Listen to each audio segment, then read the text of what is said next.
Hey guys, it's Noel from the Kankazans, and today I'll be talking about the spoilers in Star Wars The Force Awakens. So that's why I'll get right this time. It's a spoiler talk or spoiler discussion like that. So before we get on into this, if you haven't seen the film, go watch it, but come back. Yeah, nailed that one. Anyway, so yeah, if you haven't seen the film, click off now because I don't want to spoil it. So now that we've got all the spoilery stuff out the way, let's actually move on and talk about the spoilers in this because we don't want any further ado. Let's just crack on into it. So the first thing I want to talk about is Luke Skywalker being an integral part of the story. Well, the whole reason the story exists because they're trying to find Luke Skywalker. And it made so much sense when it came up something like Luke Skywalker is missing, like the opening line.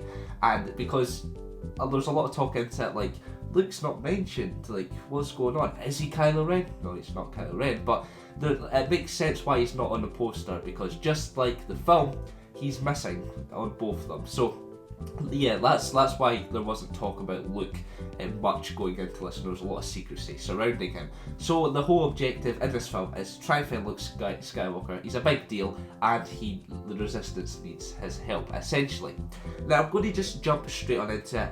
Kylo Ren, he started the film as a badass, not gonna lie, he looked amazing, but as the film progressed, he just lost his way with me. He didn't seem as cool. Now, I came to appreciate the whole reason why he went from a badass to be not so cool, because when he has his mask on, he's like, you know what, I'm basically Vader 2.0, I'm cool as anything, I'm going to kick your ass. But when he takes his mask off, you can see that he's just a dude, he's human, he has emotions, and that's what they're trying to do, because the whole point, and Rey sort of helps convey this, is that he's trying to be Vader, but he's worried that he's not going to be. And what I also liked about this is that when he's next to General Hux talking to Snoke, it seems like Hux is the one that's more authoritative, if that's a word, than Ren. He seems to be more ruthless, more willing to make decisions than Ren. He seems a lot more stronger when he's talking to Snoke.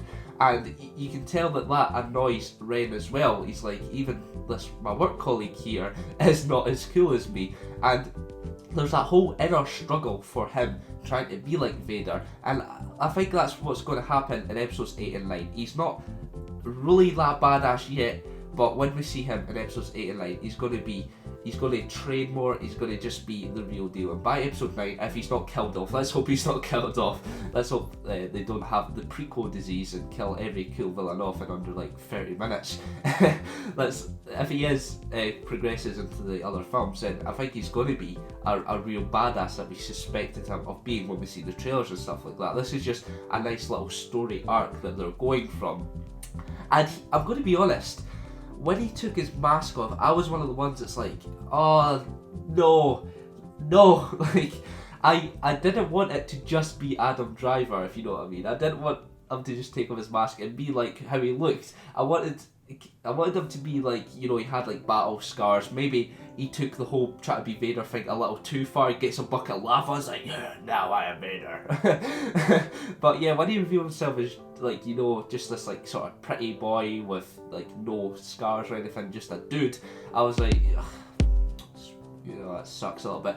But again, it makes more sense going into that dynamic. He's just a dude, but in the future films, he's going to be a badass. And maybe he'll get scars and stuff like that. It certainly seems like he was a bit battle damaged fighting Rey. At the end, I'll talk about Rey more in a second.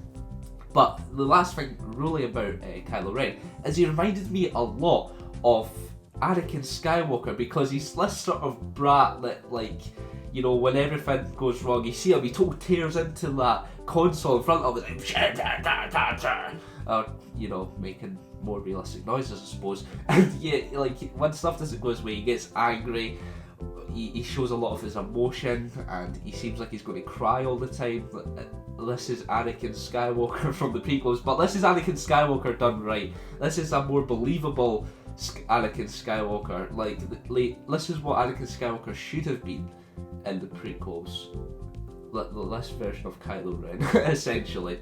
So yeah, I can see why they made all these points, and hopefully Kylo Ren is amazing in the future films. And on the topic of Kylo Ren, let's talk about Snoke, because when I seen Snoke, like, Gen Up, the first time I seen Snoke, I was like, that's Gollum.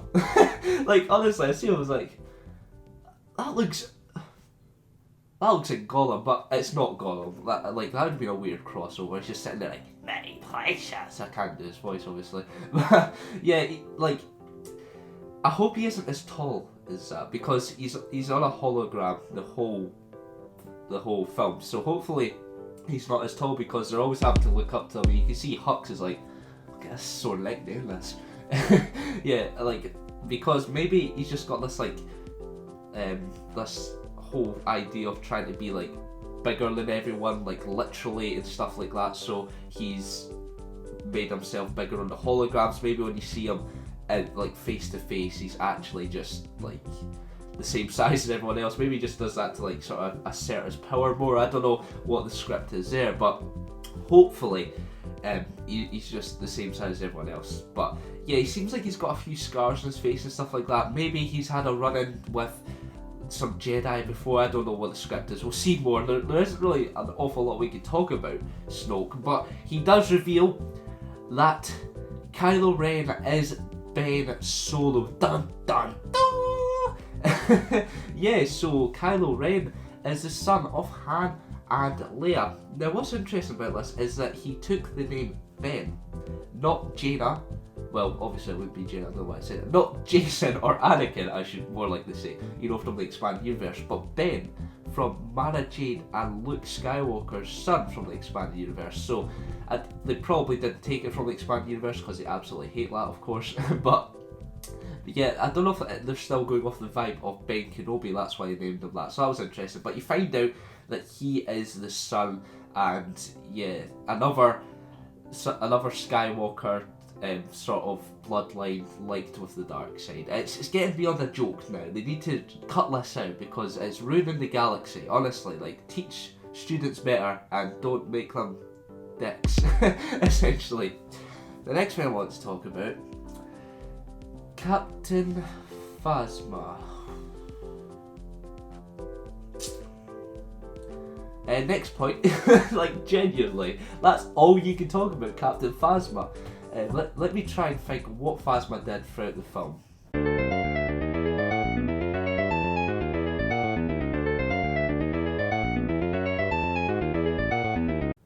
If I had a disappointment meter, it'd be like... Honestly, I was expecting Captain Phasma to be so cool, but she does nothing, like, apart from just walk around. That's all she does. Like, aside from her dialogue, she's just walking around with her armour, like, well, Phasma, yeah. That's essentially it. And she does nothing, hopefully, because it has been said, right, that everyone, apart from, I guess, Han Solo, will be in the next film. So I'm hoping that Phasma is in, well, she'll be in the next film, but I'm hoping that she is not, like, that she's actually good, because I don't want her just being, like, I don't know, like, I wanted her to be Boba Fett. I don't want her to just be this character that looks cool, that's basically the janitor. You just see her, like, mopping floors in the background and stuff like that. I want her to do stuff significant. I want her to just go out and be cool and just not what she was in this movie, and have a total screen time of like 5 minutes as well. So Phasma, I'm rooting for you. Be good in the next episode, or I'll just cry. Like, how many people are going to buy the Phasma action figure? Like 0.5 of a person, probably, and that'll be Darth Maul. No, that was a poor joke. Cut. But yeah, we better talk about Han Solo's death, because I've been trying to leave it to the end, because it's probably the biggest talking point of this film. And as soon as he called out Ben and started walking on the bridge bit, I was like, yeah, Han Solo's going to die.